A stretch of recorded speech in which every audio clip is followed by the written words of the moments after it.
Vamos a mais uma aula do nosso curso de Direito Previdenciário e nesta aula falaremos acerca de legislação previdenciária, legislação de forma abrangente, né, como sendo as normas legais e infralegais do ordenamento jurídico e em relação ao direito previdenciário, né, como também a parte de integração, interpretação, né, tudo isso vamos ver a partir de agora, competência também. Então vamos iniciar nosso estudo, né, de legislação previdenciária, entendendo aí essa parte introdutória. Vem comigo para a tela.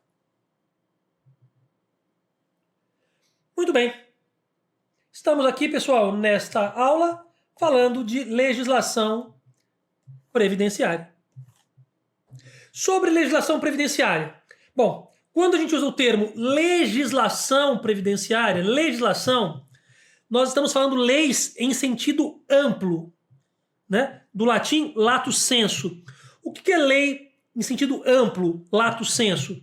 É a soma das leis em sentido estrito, chamado stricto sensu, que são aquelas normas legais, primárias, né, que podem inovar no direito, somadas aos atos, às normas infralegais, que são denominados atos administrativos. Então, tanto o conjunto formado das leis com os atos administrativos é o que chamamos de legislação previdenciária. E ela é previdenciária por quê? Porque ela é referente ao funcionamento da previdência social. Vem comigo. É muito comum os alunos confundirem os termos legislação previdenciária, que é mais ampla e abrangente, com o termo lei, no sentido estrito, né? A legislação, ou lei no sentido amplo, ela significa o conjunto de todas as normas, né, legais e infralegais que sejam referentes ao funcionamento da Previdência Social. Então, esse conjunto de todas as normas legais e infralegais, né, ou seja, aquelas que são legais podem inovar no direito previdenciário, e aquelas infralegais, ou seja, estão abaixo da lei, elas não podem inovar, mas elas podem regulamentar, dispor sobre aquilo que já existe. Tá? Esse conjunto das legais e infralegais chama-se legislação previdenciária. Então a legislação, repito, é o conjunto dos atos legais, das leis em sentido estrito, com os atos administrativos, que são normas infralegais. Beleza? Existe também quem chame lei em sentido amplo. O que é lei em sentido amplo? É sinônimo de legislação. É o conjunto de lei em sentido estrito com ato administrativo. Para quem não ficou claro, eu repito, a lei em sentido estrito é aquela lei que pode inovar no direito. Estamos falando do direito previdenciário, então lei em sentido estrito é aquela lei que pode trazer algo novo para o direito previdenciário. Enquanto que os atos administrativos ou atos infralegais são aqueles que apenas regulamentam o que já existe, por isso são atos secundários, enquanto as leis são atos primários. Essas normas infralegais são atos secundários que não podem criar nada novo, só podem dispor, explicar, esclarecer, detalhar aquilo que já existe. O conjunto de tudo isso, né, das leis em sentido estrito, com os atos administrativos, normas infralegais, a junção de todas essas normas que dispõem sobre o funcionamento da Previdência Social, chama-se legislação previdenciária. Tá certo? Vamos entrar mais profundamente. Vem comigo. Olha só. Cortando aqui para a tela. Vamos falar das fontes da legislação previdenciária, das fontes. Quais são as fontes da legislação previdenciária? Vamos falar das fontes formais. As fontes formais são as leis em sentido amplo. Lei em sentido amplo, o que é? Nós falamos que lei em sentido estrito é só aquela lei primária que pode inovar, né, no ordenamento jurídico. Lei em sentido amplo é a mesma coisa que legislação. Então vamos pôr aqui, ó.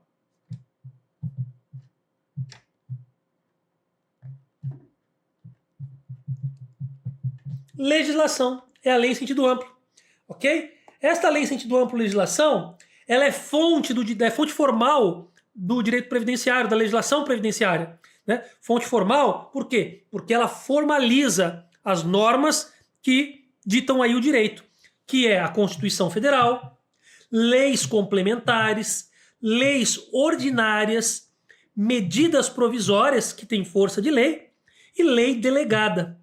Todas essas que eu mencionei aqui, ó,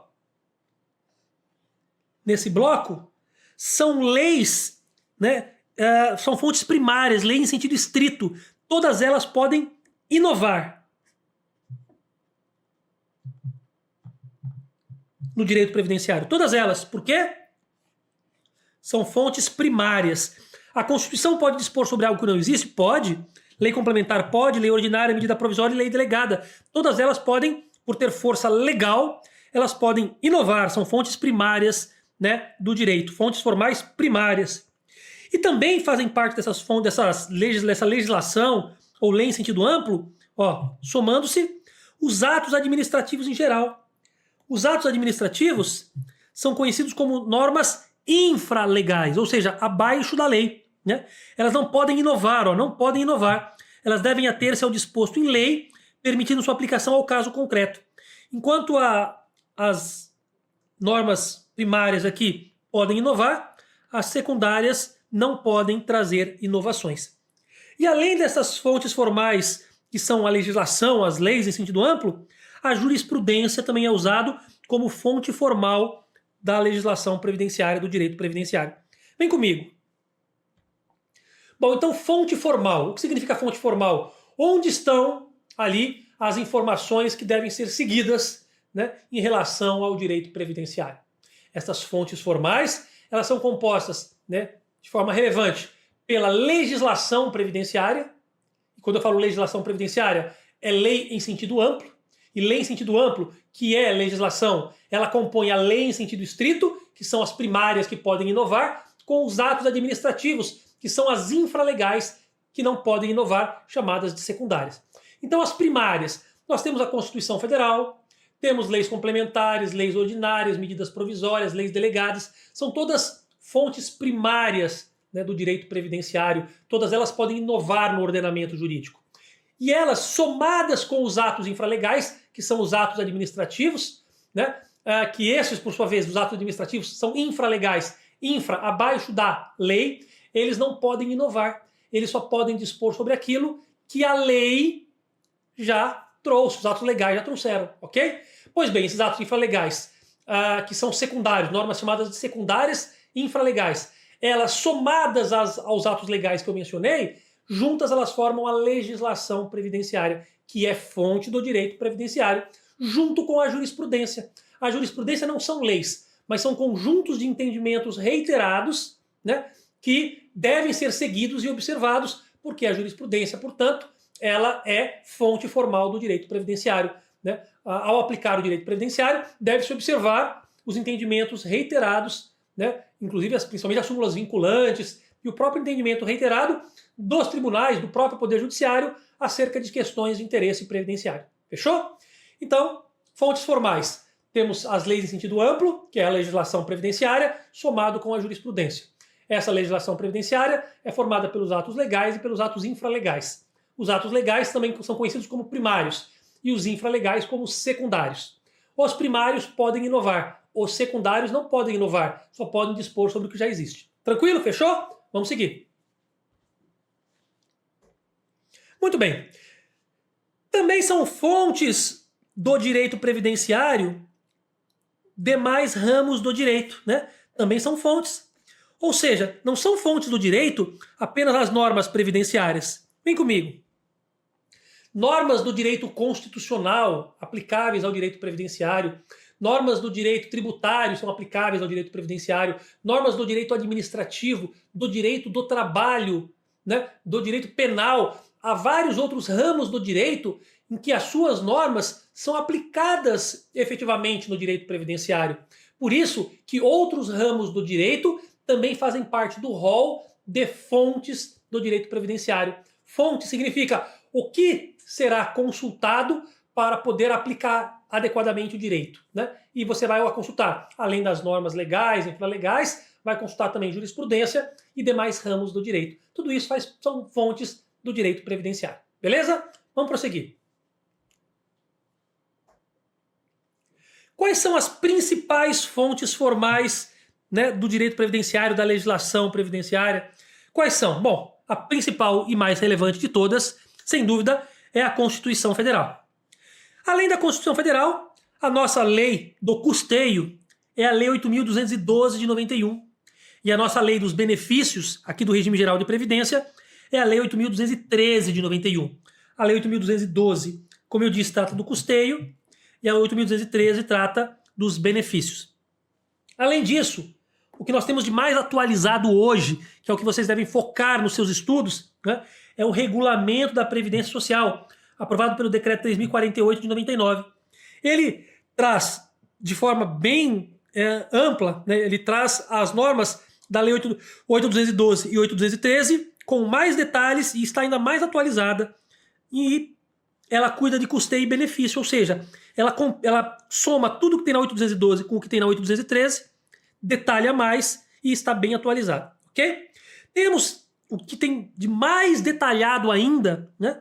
A Instrução Normativa INSS PRES número 77 de 2015, que trata dos benefícios do regime geral de previdência.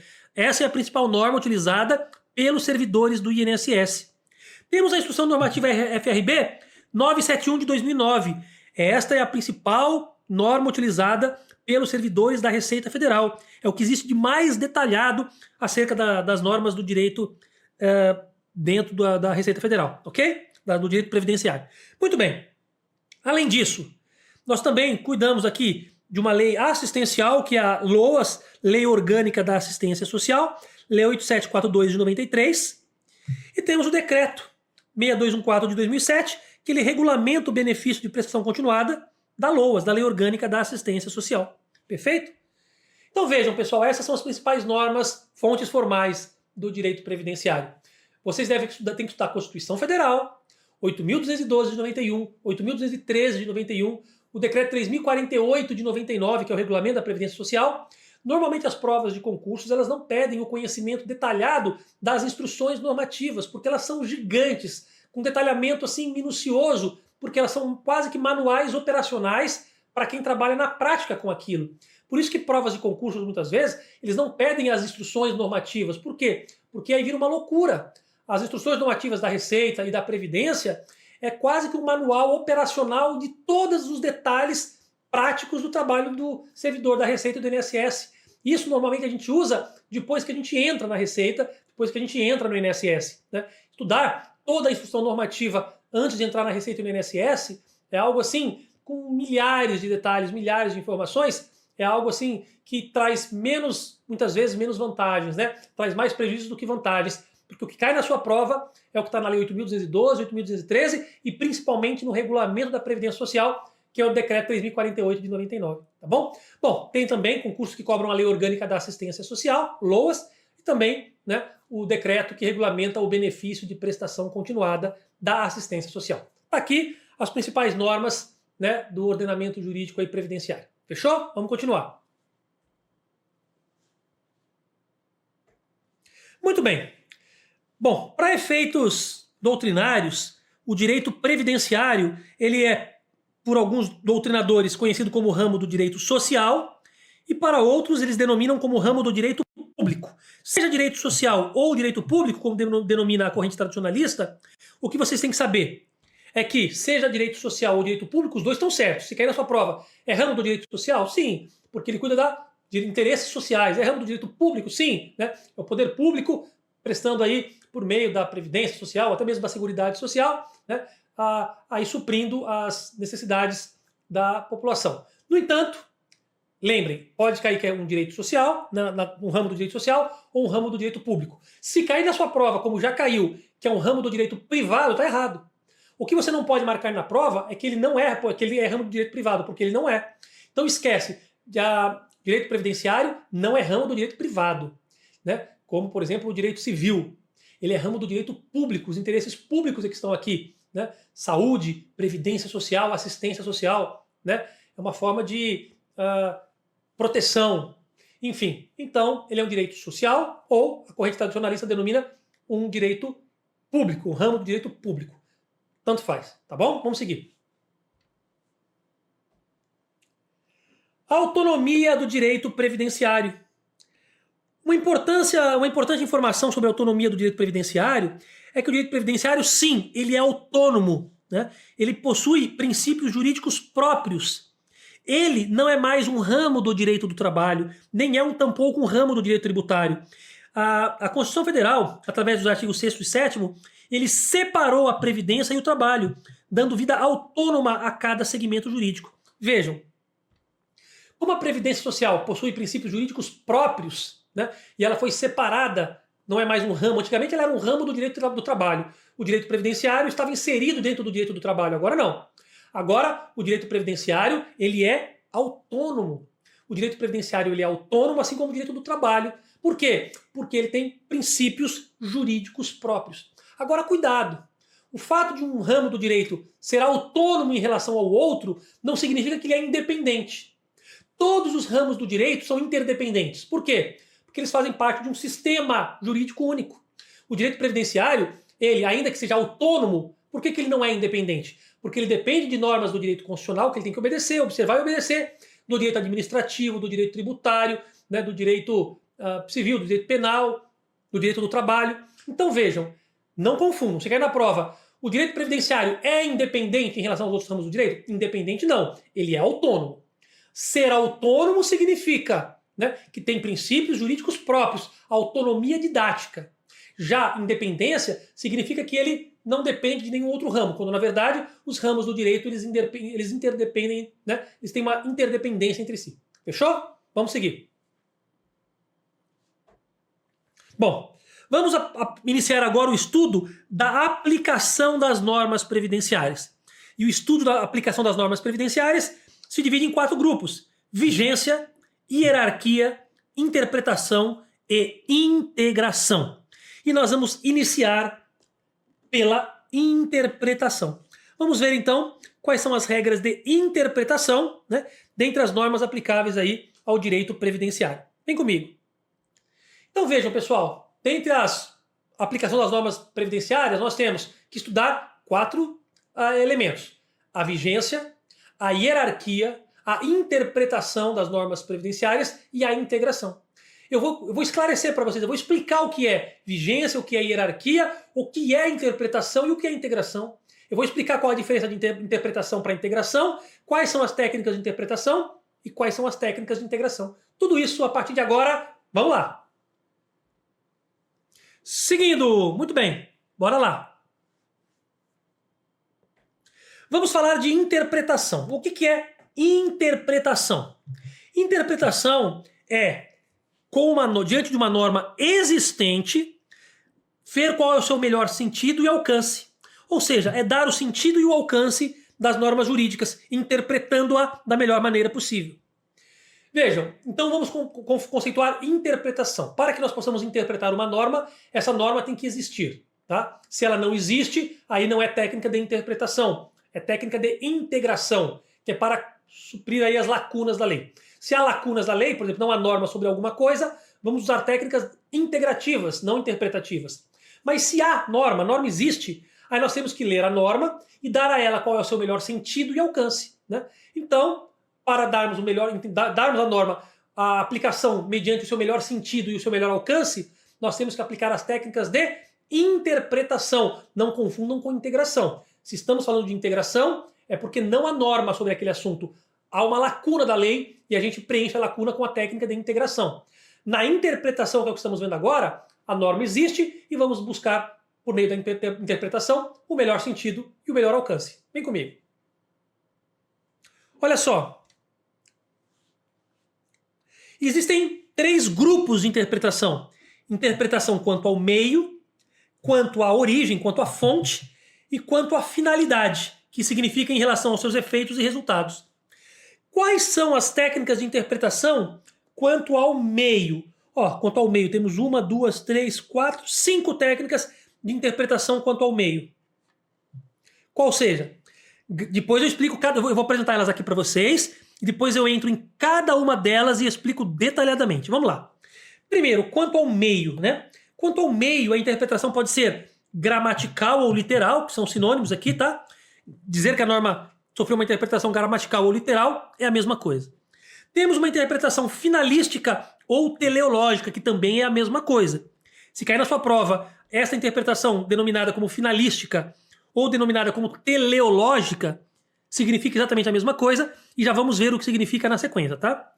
Temos também, quanto ao meio, a interpretação sistemática, a interpretação histórica e a interpretação lógica.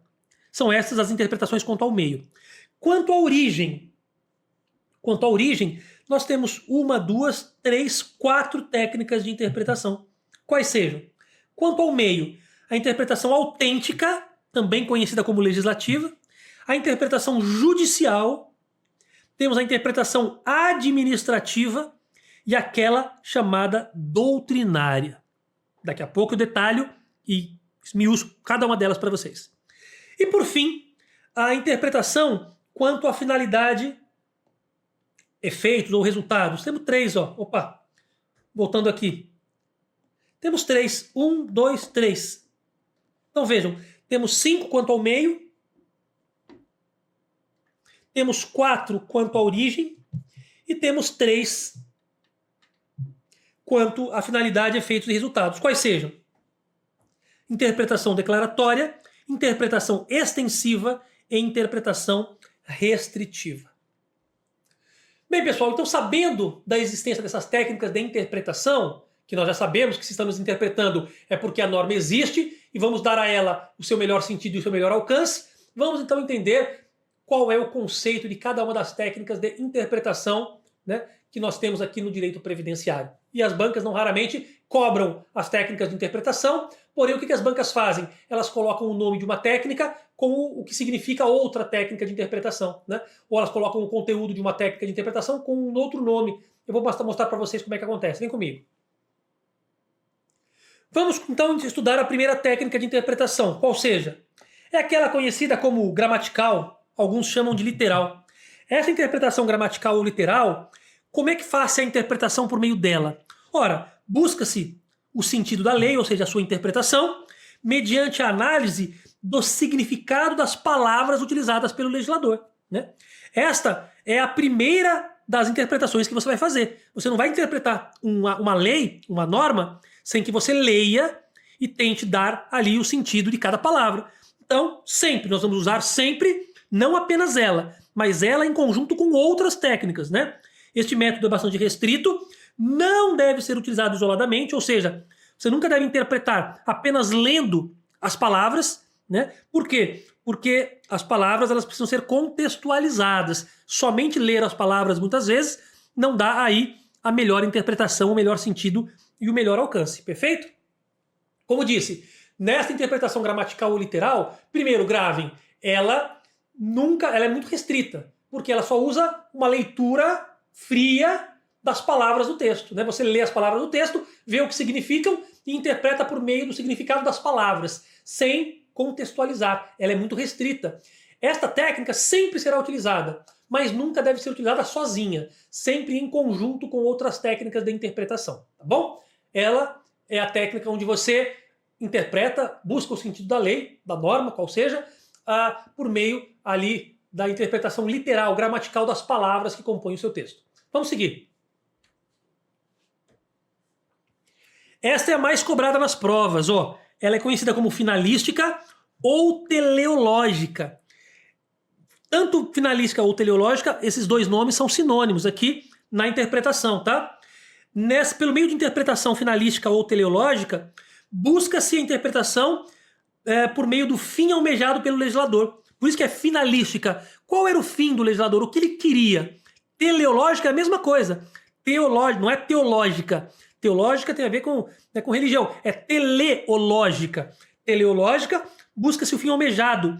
É o objetivo a ser alcançado, a ser atingido pelo dispositivo legal. Esta é a técnica de interpretação que eu mais vi presente em prova, tá bom?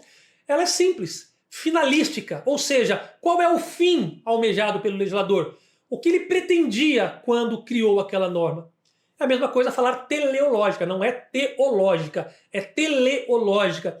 Pela interpretação teleológica, assim como a finalística, já que elas são sinônimos, busca-se o fim almejado pelo legislador, né? Qual é o objetivo a ser atingido pelo texto legal? O que pretendia quando escreveu, quem escreveu aquela norma. Tranquilo? Então vai fazer uma interpretação não apenas gramatical e literal lendo, mas também buscar o fim, o porquê, qual a razão de existir daquela norma, o que pretendia com ela quem a escreveu. Fechado? Vamos seguir.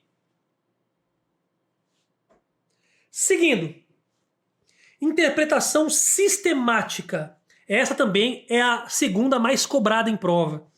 Ela é uma interpretação que se dá de forma sistemática, ou seja, em conjunto e de forma compatível, como se fosse um sistema, né? Em conjunto e compatível com outros diplomas legais do ordenamento jurídico e também com princípios do direito envolvidos. Então vejam, nessa interpretação sistemática, o que você procura fazer para interpretar? Você procura utilizar todo o sistema para entender aí qual a melhor interpretação que deve ser dada em conjunto, né, e de forma compatível com as demais normas do ordenamento jurídico e também com os princípios de direito envolvidos. O que significa isso? Quando você vai interpretar uma norma de direito previdenciário, você deve interpretá-la considerando as normas de direito administrativo, constitucional, tributário, trabalhista, para ver se ela está em sintonia. Deve ser interpretada em conjunto, né, de forma harmônica, compatível. Porque se você está interpretando uma norma de direito previdenciário que é completamente contrária a uma norma de direito tributário, constitucional ou administrativo, por certo a sua interpretação está errada. Porque uma norma de direito previdenciário, por exemplo, não pode contrariar uma norma de direito constitucional. Então, se ela contraria, por certo houve um equívoco de interpretação. Nesta interpretação sistemática, você não olha apenas para o conteúdo daquele ramo do direito, mas você olha para outros ramos do direito, para outros princípios envolvidos, direito constitucional, administrativo, tributário, previdenciário, trabalhista. Você olha para todo o sistema e aí você vai interpretar de forma a tornar aquela norma mais compatível possível com o sistema como um todo.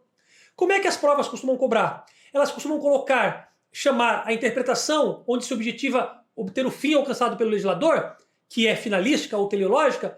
As provas costumam falar que é sistemática para enganar você.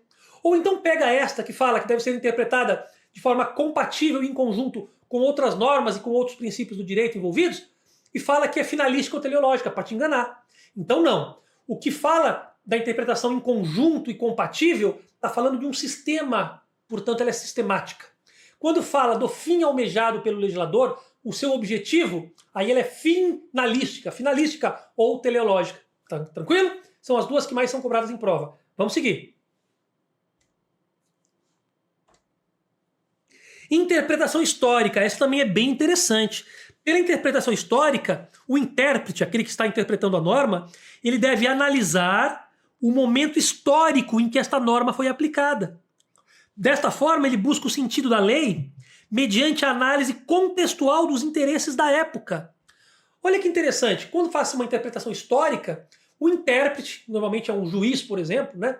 Um juiz, um auditor, um aplicador da lei, um julgador que seja, esse intérprete, ele deve, na interpretação histórica, ele vai buscar, no momento histórico em que aquela lei foi publicada, o que estava acontecendo, qual era o contexto histórico daquela lei, uma lei de 1991, por exemplo. O que estava acontecendo em 1991 que motivou que esta lei fosse publicada, né? Quais eram os interesses contextuais da época. Com base nesta análise de interesses contextuais da época, fazendo-se uma interpretação histórica, você consegue dar uma boa interpretação, porque você vai interpretar considerando a época, os interesses da época, a conjuntura da época e o porquê aquela lei foi publicada naquela época, o que ela pretendia, né? E neste caso, não é finalística, não é teleológica. Você não vai buscar o objetivo, você vai buscar o contexto histórico para entender da melhor forma possível qual é o seu sentido e qual é o seu alcance. Tranquilo? Vamos continuar. Interpretação lógica. Neste caso, trabalha-se com lógica, né? Lógica mesmo. Usando-se compatibilidade e concordância por meio de raciocínios e conclusões lógicas.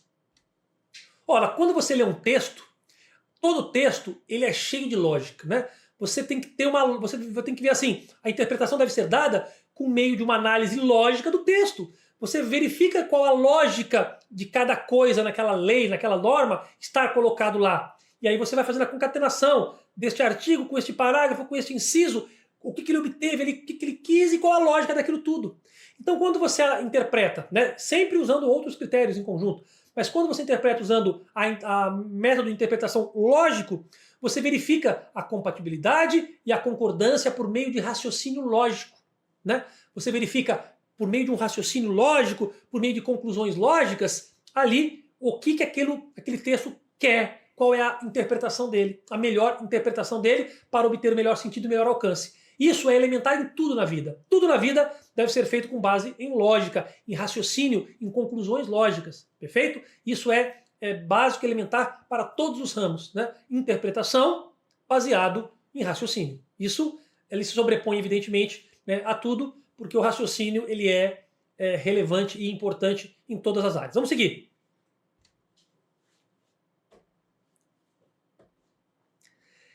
Interpretação legislativa, também chamada de autêntica. Esta é a mais inequívoca, é a mais certeira de todas. Por quê? Porque por meio dessa interpretação legislativa ou autêntica, o próprio legislador, aquele próprio que escreveu a lei, quando ele verifica que a lei que ele escreveu está trazendo dúvidas de interpretação, ele próprio faz esclarecimentos interpretativos na própria lei, ou ele elabora uma nova lei para tirar as dúvidas sobre a lei já existente. Então vejam, nesta interpretação legislativa ou autêntica, sinônimos, tá? Legislativa ou autêntica, qualquer um dos nomes significa a mesma coisa. É a mais certeira de todas. Por quê? Porque a própria pessoa, o próprio legislador, o próprio órgão, o próprio que elaborou a lei, e ao perceber que a lei que ele elaborou está criando dúvidas, o próprio criador vai dizer o que vai interpretar, dizendo, olha, o que eu quis dizer com isso é tal coisa. Ele pode esclarecer, interpretar a sua própria lei na mesma lei, ou fazer uma outra lei interpretando aquela lei anterior para o qual houve dúvidas de interpretação. Então, ninguém melhor do que o próprio legislador que elaborou aquela norma, para dizer o que ele pretendia ao elaborá-la e tirar todas as dúvidas interpretativas que possam ocorrer. Tranquilo? E essa interpretação pelo próprio criador ali é legislativa ou autêntica. Tranquilo? Vamos prosseguir. Interpretação judicial. Esta é uma interpretação muito recorrente, né? Ela é efetivada pelos órgãos do Poder Judiciário no poder da jurisdição, ao analisar os processos que lhes são submetidos. Toda vez que um juiz analisa um processo que lhe é submetido, ele está interpretando. E essa interpretação do juiz é a interpretação judicial. Com todas as situações, todas que vão até o juiz vai ter que interpretar e dar uma sentença, né? Ou até mesmo que seja, não dê uma sentença, ele considere o processo improcedente, sem analisar o mérito, não importa. Sempre o juiz vai ter que interpretar. O juiz recebe uma auto do processo, ele vai ler e interpretar. E a interpretação, o entendimento dado pelo judiciário, pelos juízes que compõem o judiciário, portanto, né, que formam a jurisprudência. Essa jurisprudência é formada pela decisão reiterada dos juízes, né? Portanto, aí dentro do Poder Judiciário há essa jurisprudência quando as decisões são reiteradas em determinado sentido. Essa interpretação dada por quem dá o direito, no caso os juízes, próprio Poder Judiciário, ela é a interpretação, obviamente, judicial. É o entendimento que os juízes deram àquela situação. E muitas vezes esses entendimentos de forma reiterada, formam jurisprudência e são usadas como fonte do direito. Muitas vezes, todos os demais, ao aplicar o direito, usam o entendimento reiterado dos juízes como elemento de convicção. Tranquilo? Vamos seguir. Interpretação administrativa é aquela interpretação dada pela própria administração pública no exercício de sua função administrativa. Vejam, quando a própria Receita Federal ela solta uma instrução normativa, por exemplo, ou uma ordem de execução ali, interpretando a lei, né, nós, servidores públicos, por exemplo, eu, como auditor da Receita Federal, eu fico vinculado às interpretações que a Receita dá aos temas que eu trabalho. Né? Eu não posso discutir com a Receita, falar, olha, eu discordo disso, eu acho que é inconstitucional, eu acho que é ilegal, eu acho que você, Receita, está interpretando errado. Não, na verdade, né, as normas nós servidores públicos, somos vinculados às normas que nos afetam mais proximamente, né? Então eu sou vinculado às instruções normativas da Receita, sou vinculado aos decretos da Receita Federal, às leis, lei complementar e Constituição Federal. Eu sou vinculado, né? Minha atividade é uma atividade administrativa plenamente vinculada. E aí, pessoal, o que nós temos? Quem dá a interpretação, muitas vezes, é a própria Receita Federal. A Receita Federal, que é um órgão administrativo, dá uma interpretação administrativa que os seus seguidores devem seguir. Quando a Receita não dá a interpretação, cabe ao próprio servidor interpretar da forma que melhor lhe convier. É uma interpretação administrativa. É como a administração pública, por meio do órgão ou até dos seus servidores, está interpretando e tratando determinados casos, determinadas normas. Fechou?